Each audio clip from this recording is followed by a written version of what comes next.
just never seen anything like it in my life.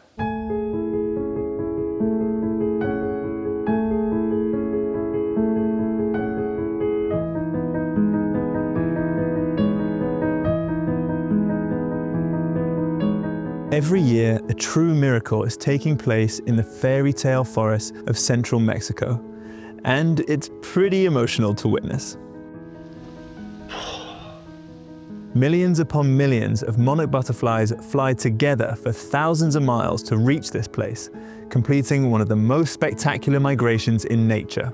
Now, we're finally beginning to understand how and why they're doing it. When we heard about this phenomenon, we knew we had to see it for ourselves. So we got in contact with Eduardo Rendon Salinas, who's been working with these butterflies for decades. He led us right into the middle of the biggest butterfly colony in the world, a place that's normally off limits for even the most senior conservation worker. And for good reason, because their numbers have gone down massively in recent years, and they're facing threats from all sides. So we came here to restore their habitat, to learn more about their incredible biology, and to help them on their way. We're Planet Wild. Welcome to Mission 26.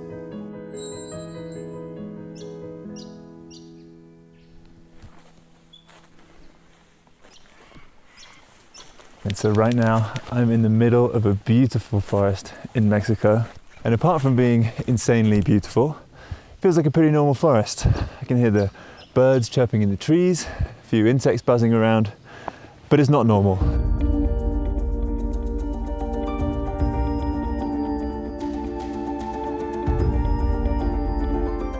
Does this tree look weird to you? You have to look a bit closer, because these are not leaves in the trees, they're wings. There's millions of butterflies filling the trees all around me, and it's absolutely incredible.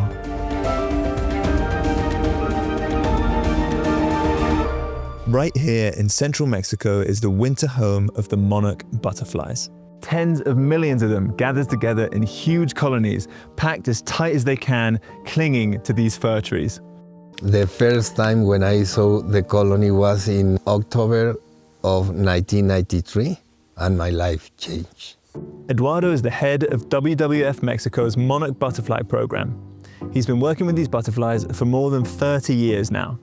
The biology of the monarch is magic, really magic. Eduardo has spent his life protecting them because their well-being has an impact far beyond these forests. Every single one of these monarch butterflies has a mind-blowing story to tell. What they've gone through to reach this point is like something out of an ancient epic. So let's dive in. They travel from a distant land far in the north, undertaking one of the most remarkable migrations in nature. Every year in the late summer of Canada and the US, monarch butterflies mobilize in their millions. With paper-thin wings and weighing only half a gram, this butterfly might look fragile, but it has battled across an entire continent to get here, overcoming constant obstacles. Together, they're strong, an army of pollinators. They feed primarily on a plant called milkweed and the nectar from flowers, and in doing so, they perform an essential function for the ecosystems that they travel through, spreading life in the form of pollen. They journey up to 3,000 miles, flying for around 6 weeks, all the way down to this magnificent meeting point in central Mexico. So how are these little insects capable of such an immense journey? Well, they have superpowers. Okay, firstly, monarchs typically live for 4 to 5 weeks, but the ones behind me live for up to 8 or 9 months. That's because they are the super generation. Every few generations, monarchs live for 8 times longer than their normal lifespan. That's like if humans just sometimes lived for 600 years. Because they live for so long, the super generation is able to fly all the way here, wait out the winter months, and then start the return journey back north in the spring. Once that journey has begun, the super generation reproduces and dies. And then it takes the next 3 or so generations of monarchs to make it all the way back north. And then the cycle repeats. But there is one big unanswered question. How did these butterflies know where to go without ever having been here before? Again, superpowers. Even with a brain smaller than a grain of rice, evolution has given them incredible navigation skills. Until recently, scientists had a few theories about how they know where to go. They thought they might be using the Earth's magnetic field. They thought they could be reading visual cues in the landscape like mountains. They even thought that they could be following the scent trails from monarchs of the previous year. None of the above. A few years ago, the mystery was finally cracked, and it's kind of even crazier than any of those theories. Let me explain how it works. First, they have to know when to head south. So they use an internal biological clock that tells them what time of year it is. Around September or October, this annual clock kicks off the process and away they go. When they're flying, monarchs use the position of the sun in the sky to know which way is south. So their tiny brains are acting like a solar compass. But, of course, the position of the sun moves throughout the day. So in order to position yourself correctly in relation to the sun, you have to know what time of day it is. So they have a second internal biological clock that tells them the time, and it's located in their antenna. To figure all this out, scientists measured butterfly brain activity and even used tiny flight simulators.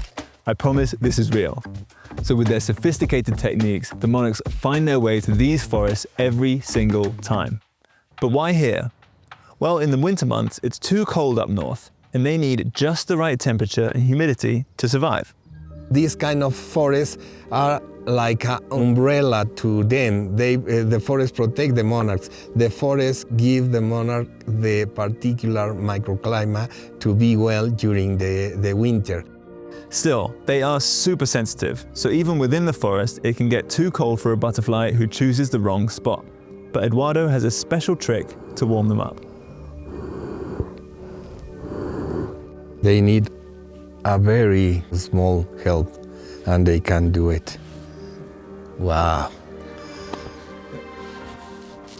So a few degrees can make a lot of difference, but these perfect conditions are only present when the entire ecosystem is healthy.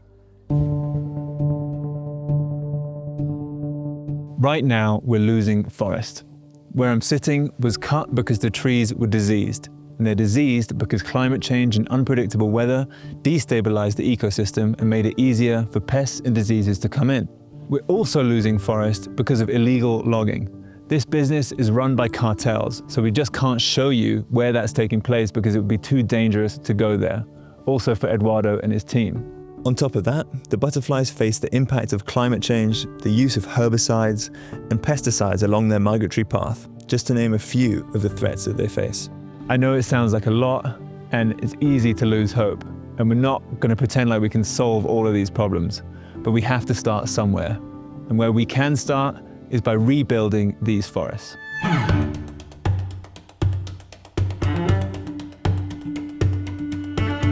And we're here to do just that. I'm standing in one of 8 tree nurseries run by the local indigenous people who own these forests.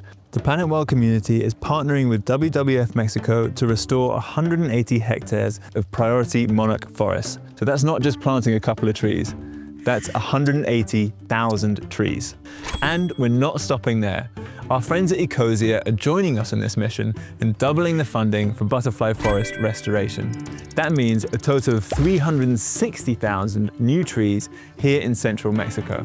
We are genuinely excited to team up with Ecosia because their mission is a perfect match with ours, and it's all about real-world impact. They've already helped plant over 200 million trees globally, just from people searching the internet. Yep, it's a search engine that plants trees. Every time you search, ad revenue goes towards reforestation projects around the world, from rainforests in Uganda to mangroves in Madagascar, and now here in Mexico. In fact, Ecosia is using 100% of its profits for the planet and has even made a legal commitment to stay true to its purpose. Teaming up with them means that we can do way more. And you can too, every time you open up a new tab, simply by switching your default search engine to Ecosia on your computer or on your phone. There's a link down in the description to give Ecosia a try and make a real difference every day. So I'm trying to wrap my head around the actual impact of what we're doing here. And I can't stop thinking about the butterfly effect, obviously. And the butterfly effect is this idea that the single flap of a butterfly's wing kicks off a chain reaction leading to unforeseen circumstances that you couldn't have predicted. And that chain is starting here, where we're creating the winter home for future generations of monarch butterflies. But let's zoom in on just one butterfly. This butterfly and its direct offspring will pollinate and fertilize countless flowers along the migratory path. For example, this beautiful coneflower. Once pollinated, the coneflower will then produce its seeds, which are a key food for goldfinches. So, good news for the goldfinches. But they then distribute the seeds, which means more coneflowers. More coneflowers means more food not just for goldfinches, but also for slugs, caterpillars, raccoons, rabbits, mice, gophers, deer, and many smaller insects. And each of these species have their own vital role to play in the web of life. And if one little butterfly can do all that, imagine what 1 million can do, or 10 million, or 100 million. It kind of blows your mind. But how many butterflies are we talking about here? Answering that question is actually a major part of Eduardo's work. Monitoring the colonies provides data that then has a huge impact on research and environmental protection policy across the USA, Mexico, and Canada. So the Planet Wild community is also supporting a full year of this crucial monitoring work. But it's not easy. I mean, imagine trying to count all of these butterflies. Okay, they obviously don't actually try to count every one. What they really do is measure the area of forest that the colony inhabits. And to be honest, this is coming at a really important time, because last year was the second worst year on record for monarchs here. Last season, the size of the overwintering colonies here in Mexico was about 0.9 hectares. But this year, the current season, we have 1.8 hectares, so the double. So we are really happy about that, because all the job in Canada, States, and Mexico is working. So we have hope about our future with the monarchs. That means there could be more than 60 million butterflies in these forests. So we're moving in the right direction, but estimates state that the historic population here ranged between 300 million and 1 billion butterflies. We want to get back to these numbers, and we all have the power to make it happen. Concerned citizens across Mexico, the US, and Canada are already playing their part by planting milkweed and wildflowers in their gardens, creating safe havens all along the flight path. So if you live along this corridor, plant some native plants. It really can make a difference. In the meantime, the Planet Wild community is now part of this journey as well, restoring the forest here in Michoacán and providing crucial data to protect this precious species. On the ground here in Mexico, it looks like the butterflies are ready to take flight once again.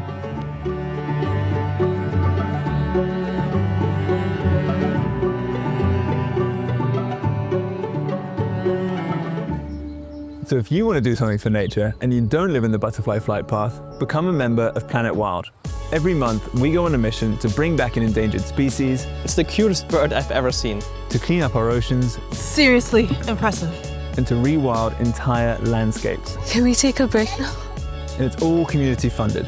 As a member, you're directly supporting organizations on the front line of nature protection, and you can see your impact for yourself here on the channel. So if that sounds good, there's a QR code here and a link in the description. And another easy way to make a difference is by switching your search engine to Ecosia. Every time you search, you're planting trees. So there's a link in the description for that too. All right, thanks for watching. Till next time. I kind of thought that it would just be like a few trees. Don't you think? I thought it was just like a few trees in one go. But it's hundreds of trees and millions of butterflies. It's going to be insane.